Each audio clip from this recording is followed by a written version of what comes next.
ರೈತರು ಸಲ್ಲಿಸಿದ ಮನವಿಗೆ ಕವಡೆ ಕಾಸಿನ ಕಿಮ್ಮತ್ತಿಲ್ವಾ? ಯಾಕಿಂತ ಪ್ರಶ್ನೆ ಬರ್ತಾ ಇದೆ ಅಂತಂದ್ರೆ ರೈತರು ಸಲ್ಲಿಸಿರ್ತಕ್ಕಂಥ ಮನವಿ ಅರ್ಜಿಗಳು ಕಸದ ಬುಟ್ಟಿಯಲ್ಲಿ ಸಿಕ್ಕಿದ್ದಾವೆ.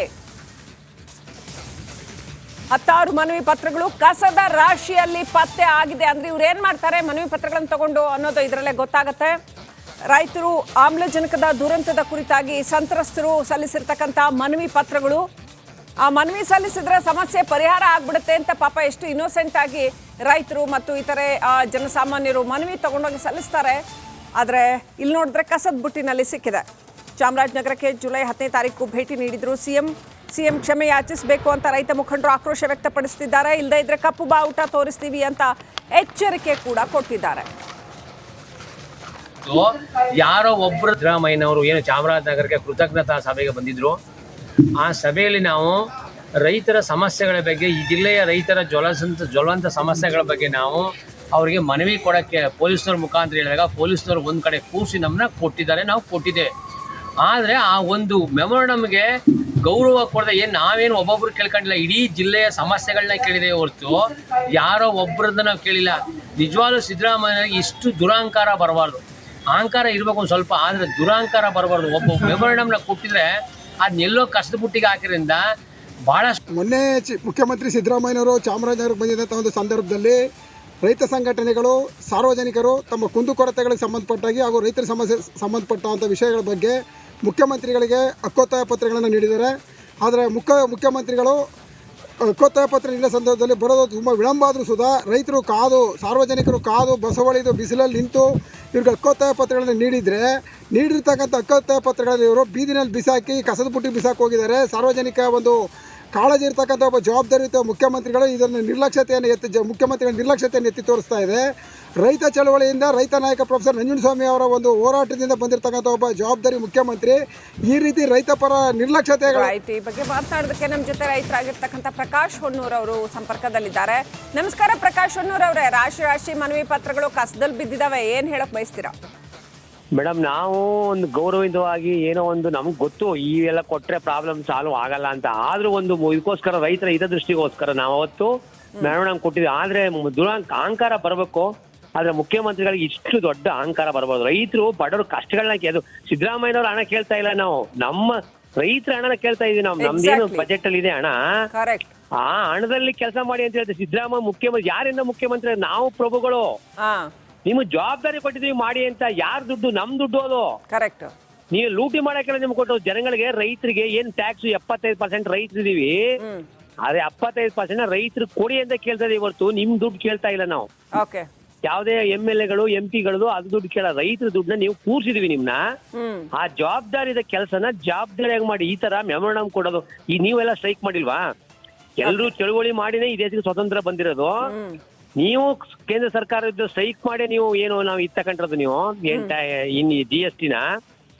ಹಾಗಾಗಿ ಒಂದು ಚಳುವಳಿಗೆ ಗೌರವ ಕೊಡ್ಬೇಕು, ನಿಮ್ ಧರ್ಮ. ನೀವು ಕೊಟ್ಟಿಲ್ಲ, ಕೂಡಲೇ ನೀವು ರಾಜ್ಯದ ರೈತರನ್ನ ಕ್ಷಮೆ ಕೇಳಬೇಕು ಅಂತ ನಾವು ಒತ್ತಾಯ ಮಾಡ್ತೀವಿ ಮೇಡಮ್. ಅಧಿಕಾರಿಗಳ ನಿರ್ಲಕ್ಷ್ಯನೂ ಕಂಡು ಬರುತ್ತಲ್ವಾ ಇಲ್ಲಿ? ಅಧಿಕಾರಿಗಳು ಅದನ್ನೆಲ್ಲ ಕ್ಲೀನ್ ಆಗಿ ಜೋಡಿಸಿಟ್ಟು ಕರೆಕ್ಟ್ ಆಗಿ ಅದದ್ದು ಮೇಡಮ್, ಅದು ಅಧಿಕಾರಿಗಳ ಫಂಕ್ಷನ್ ಸಪರೇಟ್ ಫಂಕ್ಷನ್ ಅಂತ, ಅದು ಕೃತಜ್ಞತಾ ಸಭೆ ಅದು. ಓಕೆ. ಕೃತಜ್ಞಲ್ಲಿ ಯಾರಿದ್ರು ಅಧಿಕಾರಿಗಳು ಗೊತ್ತಿಲ್ಲ ಮೇಡಮ್, ಕೃತಜ್ಞತಾ ಸಭೆ ಅದು.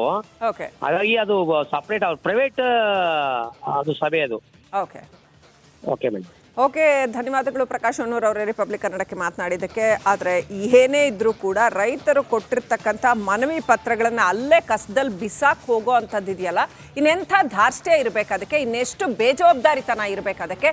ಇವರು ಸರ್ಕಾರದಲ್ಲಿ ಮೋಜು ಮಸ್ತಿ ಮಾಡೋಕ್ಕೆ ಕೂತ್ಕೊಂಡಿದ್ದಾರಾ ಅಥವಾ ಜನಗಳ ಸಮಸ್ಯೆ ಆಲಿಸೋದಕ್ಕೆ ಕೂತ್ಕೊಂಡಿದ್ದಾರಾ ಅನ್ನೋ ಪ್ರಶ್ನೆಯನ್ನು ಇದು ಹೇಳೋ ಹಾಗೆ ಮಾಡುತ್ತೆ.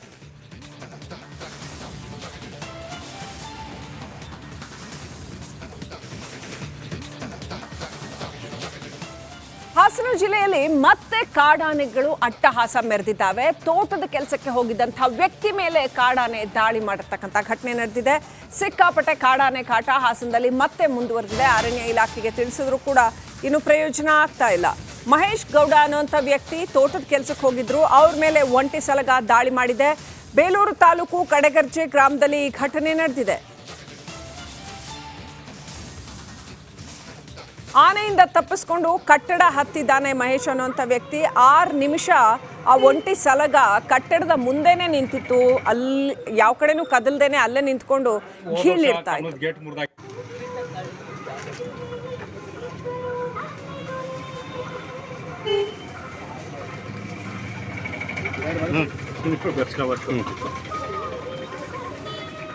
ಸುತ್ತೈತೇನ ಅಲ್ಲ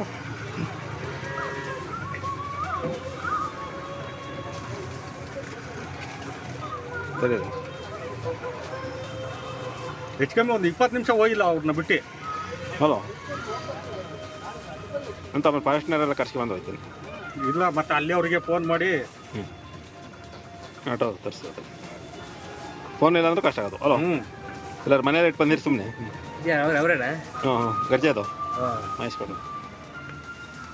ಕಾಡಾನೆಗಳ ಕಾಟ ಸಿಕ್ಕಾಪಟ್ಟೆ ಆಗ್ಬಿಟ್ಟಿದೆ ನೋಡಿ. ಅದು ಎಷ್ಟು ರೊಚ್ಚಿನಿಂದ ಆನೆ ಅಟ್ಟಿಸ್ಕೊಂಡು ಬರುತ್ತೆ. ಅಷ್ಟೇ ಅಲ್ಲ, ಆತ ಪಾಪ ಅಲ್ಲಿ ಬಿಲ್ಡಿಂಗ್ ಇತ್ತು ಹಾಗಾಗಿ ಬಚಾವ್, ಇಲ್ಲ ಅಂತಂದ್ರೆ ಕೊಂದು ಹಾಕ್ಬಿಡ್ತಿತ್ತೇನೋ. ಅದು 6 ನಿಮಿಷ ನಿಂತ್ಕೊಂಡು ಕಾಯುತ್ತೆ, ಅಲ್ಲೇನೆ ಕಾಯುತ್ತೆ ಆತ ಕೆಳಗಡೆ ಬರ್ತಾನ ಅಂತ. ಅಷ್ಟು ರೋಷ ಉಗ್ತಾ ಇದೆ ಆನೆಗೆ, ಯಾಕಂತ ಗೊತ್ತಿಲ್ಲ. ಒಟ್ಟಲ್ಲಿ ಕಾಡಾನೆಗಳ ಹಾವಳಿ ಸಿಕ್ಕಾಪಟ್ಟೆ ಜಾಸ್ತಿ ಆಗಿದೆ ಹಾಸನ ಜಿಲ್ಲೆಯಲ್ಲಿ. ಬೇಲೂರು ಭಾಗದಲ್ಲಂತೂ ಸಿಕ್ಕಾಪಟ್ಟೆ ಜಾಸ್ತಿ. ತೋಟದ ಕೆಲಸಕ್ಕೆ ಹೋಗ್ತಾ ಇದ್ದಂಥ ವ್ಯಕ್ತಿನ ಅಟ್ಟಿಸ್ಕೊಂಡು ಹೋಗಿರ್ತಕ್ಕಂಥದ್ದು ಮಹೇಶ್ ಗೌಡ ಅನ್ನುವಂಥ ವ್ಯಕ್ತಿ ಈ ಒಂಟಿ ಸಲಗದ ದಾಳಿಗೆ ತುತ್ತಾಗಿದ್ದಾರೆ. ಹಾಸನದ ಕಡೆಗರ್ಜೆ ಗ್ರಾಮದಲ್ಲಿ ಘಟನೆ ನಡೆದಿದೆ. ಕಟ್ಟಡದ ಮೇಲೆ ಏರಿದ್ದಕ್ಕೆ ಪ್ರಾಣ ಉಳಿಯಿತು.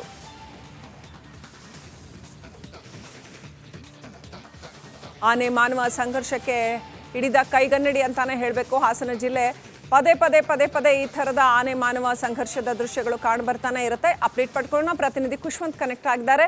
ಖುಷ್ವಂತ್, ಆನೆ ಮಾನವ ಸಂಘರ್ಷದ ಮತ್ತೊಂದು ಉದಾಹರಣೆ ಏನಿದೆ ಅಪ್ಡೇಟ್?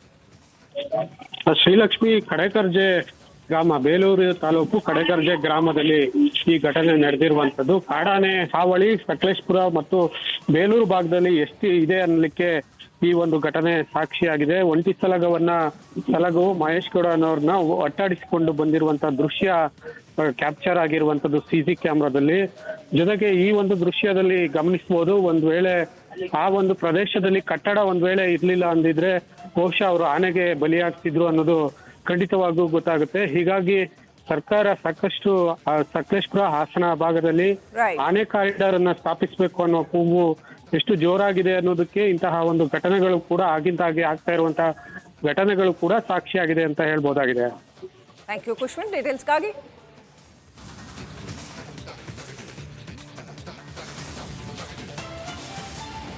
ರಾಜ್ಯದ ಇನ್ನಷ್ಟು ಸುದ್ದಿಗಳನ್ನ ಕ್ವಿಕ್ ಆಗಿ ನೋಡ್ಕೊಂಡು ಬರೋಣ 2 ಮಿನಿಟ್ಸ್ ರಿಪೋರ್ಟ್ನಲ್ಲಿ.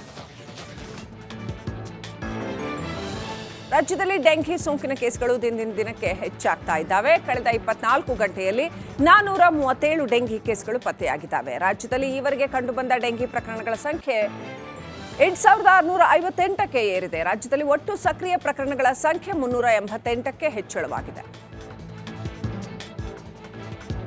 ಜನಸ್ಪಂದನ ಸಭೆಯಲ್ಲಿ ಉಡುಪಿಯಲ್ಲಿ ಪರಶುರಾಮ ಥೀಮ್ ಪಾರ್ಕ್ ವಿಚಾರಕ್ಕೆ ಸಂಬಂಧಪಟ್ಟ ಹಾಗೆ ಸುನಿಲ್ ಕುಮಾರ್ ಗರಂ